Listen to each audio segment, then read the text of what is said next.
Hello, everyone, and welcome to another edition of Rips Report by Eastland County Today. I'm Levi Freeman, bringing you this special report from Eastland Centennial Memorial Library. And this report is brought to you by our friends over at Dental Excellence. We want to thank them for being our sponsor of the show today. And we are with the library director, Kathy Drusido. Thank you very much for being on the show today. I'm glad to be here. We're here in your teen room. I know that you've had a big remodel, and we're going to get into some of that stuff. A lot's been happening at the library. But before we get into all that news, could you just tell us a little bit about yourself and maybe how long you've been in Eastland, what brought you to the area, and what do you like to do outside of work? Okay. We've been in Eastland for 10 years. What brought us to the area is that when we retired, we needed to live halfway between my family and halfway between my husband's family, and I wanted to be on a lake, and truthfully, Eastland was the only lake we could afford. So that is why we chose Eastland. But the first thing I looked for when we went and looked at all the towns around here was a library. Mm-hmm. I picked the town that actually had a library in the town. I just didn't know at that time I'd be directing that library. Mm-hmm. I'm retired from teaching. I taught for 21 years, early childhood, special ed, regular ed, all of that. Wow. Well, thank you very much for your service and education. And thank you. We need great teachers like yourself, and now coming over to this community service in the library section. And what do you like to do outside of work, maybe other than be on the lake and enjoy that? Truthfully, what I do a lot of is I sit on the back porch and read, but I also like to quilt, and I like to crochet and watercolor. So, very not fun. an expert at any of them, but I do like to do that. Very fun. What do you like most about working here at Eastland's Library? I enjoy visiting with the people, checking out books, buying the books for the library because I can never afford to have them at my house or the room. And I like playing. I like having the children's area for the children to play. Mm-hmm. And weirdly, I like writing grants. So. Really? Yes. Yeah. Just get that money, get those resources coming in. Could you give us a brief overview of the history here at Eastland's Library? I know that it started in 1901, and the library actually started in people's house, a person's house. Wow. And I wish I could remember the name, but I'm sorry, I cannot right now. It's okay. And then it just moved to different buildings in town, and it's actually been in the basement of the courthouse, I believe. And at some point in its history, it was actually in a restroom, like just a... Oh, wow. And that's in our little history blurb. Wow. And then in the early 70s, the library is not owned by the city or the county. The library owns itself. And it was run by, until right after COVID, it was run by a group called the Library Club, the Thursday Afternoon Club, then it became the Library Club. And they ran it for years. Mostly volunteers ran it. Then they finally started paying a person to, like a director, a few years ago. But basically, they became in this building in the 70s, and then bought it outright, owns itself. And then last year, or about a couple of years ago, we did a big remodel. We completely went through and changed the whole inside of the library, reorganized everything. We won a Talker grant, which got us all the new furniture and all the new shelving. The Eastland Historic District gave us a grant to do the outside of the building. Mm-hmm. And then lots of donations from the community to put in, just to do everything that was over and above what the grants gave us. Right. So. Yeah, I mean, I've never been in a chair like this before. I mean, this is... Talker Foundation. Yeah, this is wonderful facilities that you have now here, and we'll get more into some of that. And thank you for sharing that brief history of our library here.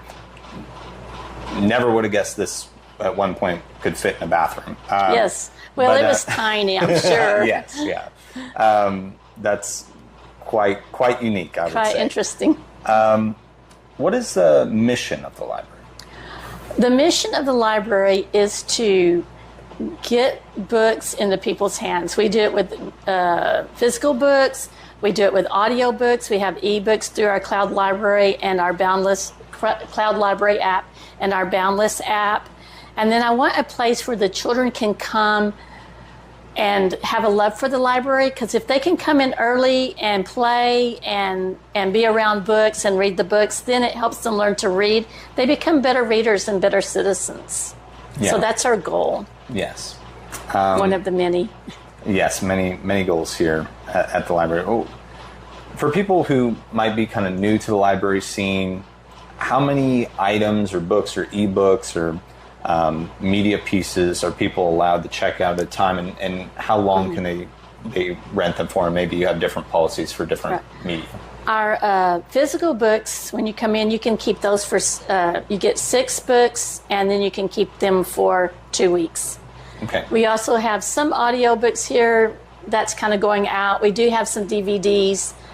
That's kind of, sometimes it's good, but whatever you get on your library card, it's 6 books per card, or 6 items per card. Okay. And then we also, on our ebooks and audio books, depending on where you go through Cloud Library, I think that's 21 days. Boundless is 14 days. And then I'm not really sure how many we can have, because we share with other libraries for both of them. Okay. And so the people that are in charge of Cloud Library and Boundless are the ones that set how many we can check out. Okay, so they're in charge of that. Okay. Yeah, and usually I know I've had at least as many as 10 on mine. Wow. So, but plenty to keep you busy for, yes, plenty. For a couple weeks. Yes. How does the library contribute to our community here in Eastland? Okay, I know we give them a place to get books for free. We give them a place to come and visit. There are some of our, I'm going to say before COVID, after COVID, in a weird way.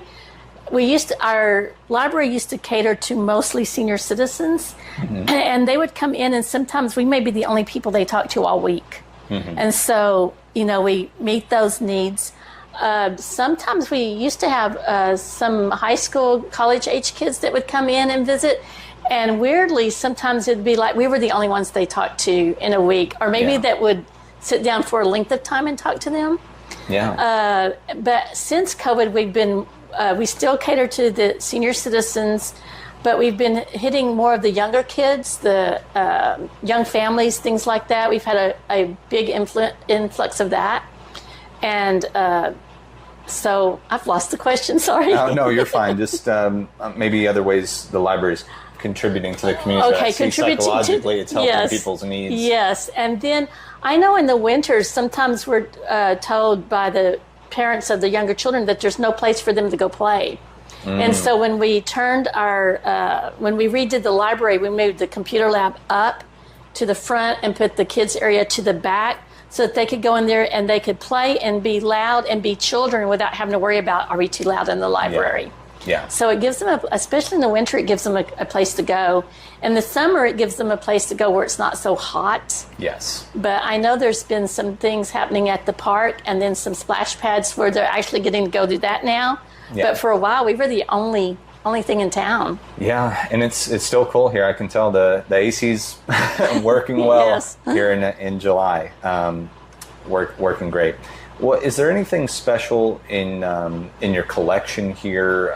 Unique pieces or something just unique to this library?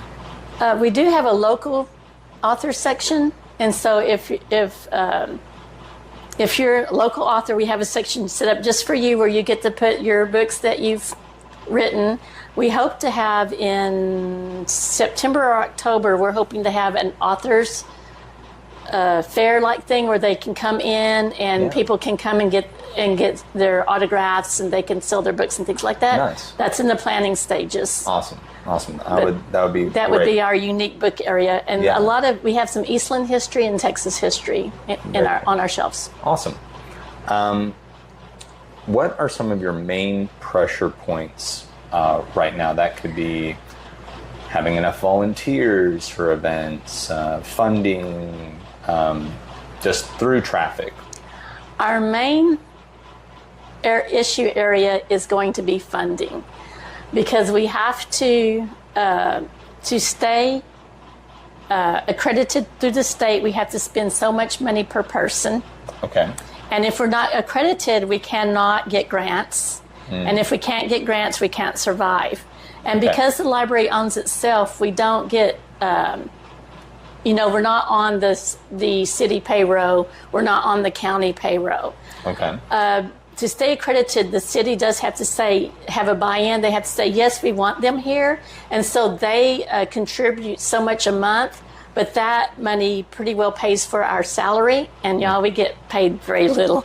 But that's okay because we volunteer. I mean, we don't volunteer, but we do this because we love it. Yes. And so we're happy with the 21 hours a week and the not so much pay. But that being said, the city does that, and the funding from the city hits our salary, and then it hits like our gas bill. Everything else, all the books, the the electric bill, just everything else. Okay, it costs us about $85,000 a year to run the library. And all that money comes from donations and grants. Wow. So the grants get us books. They get us some funding for the summer reading program, just the extra stuff. Grants will not pay for what it takes to run the building. Okay. But it won't pay for salary. It won't pay for utilities.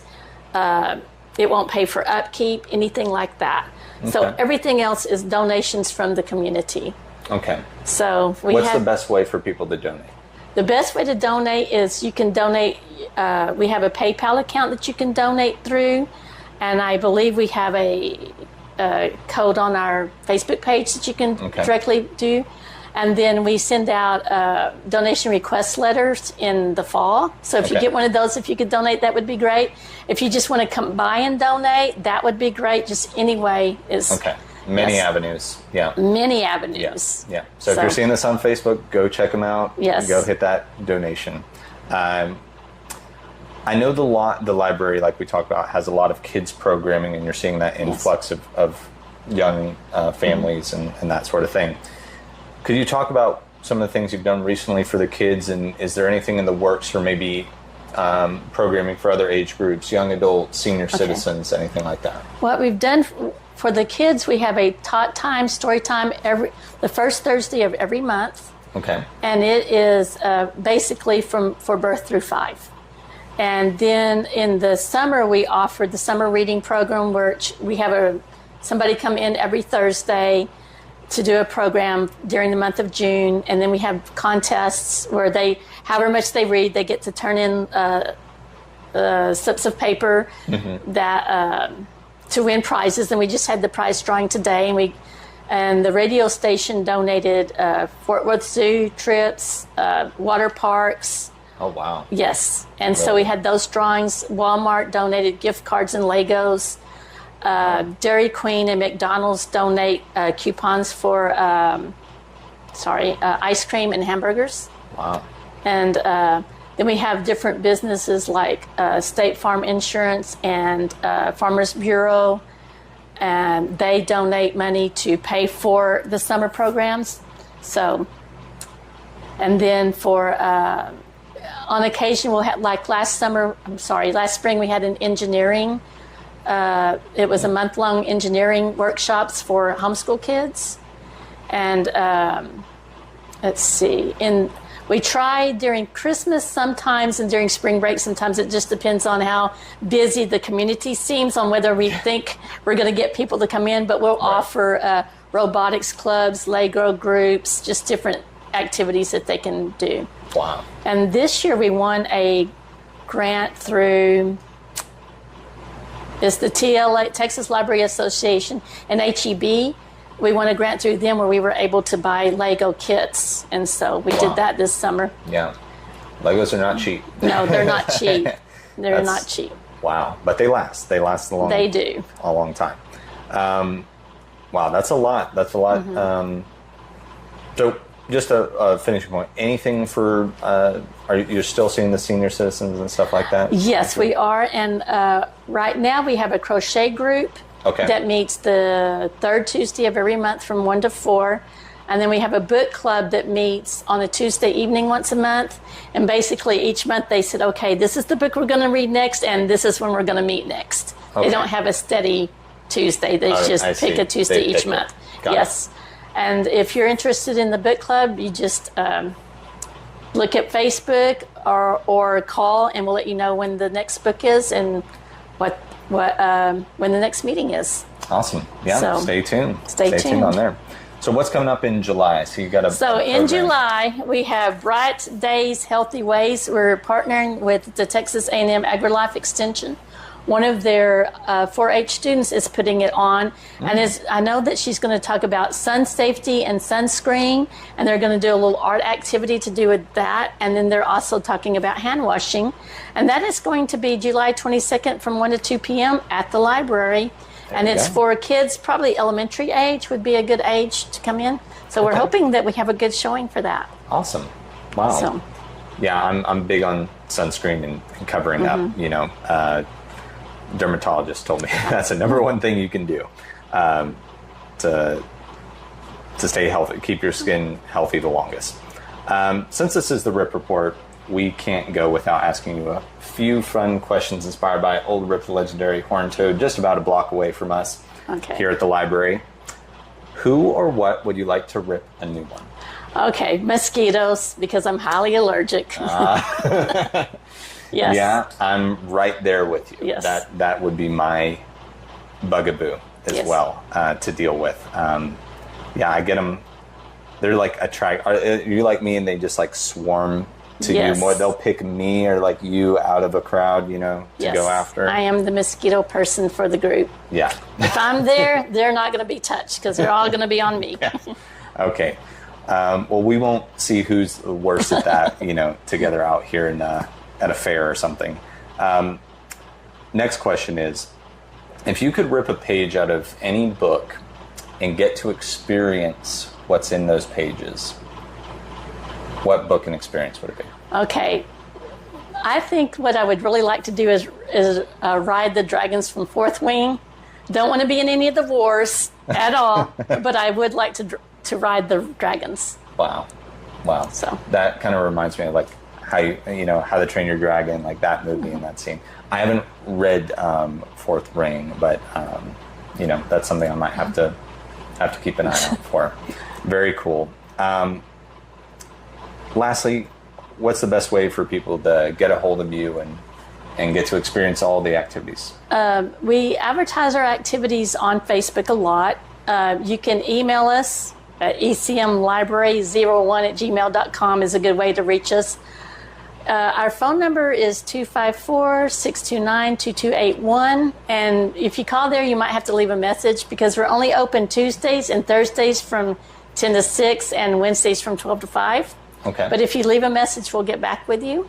Awesome. And so that would be the best ways. Awesome. Well, thank you very much, Kathy, for taking the time out of your busy day here at the library to share some of the history, all these events, summer programming.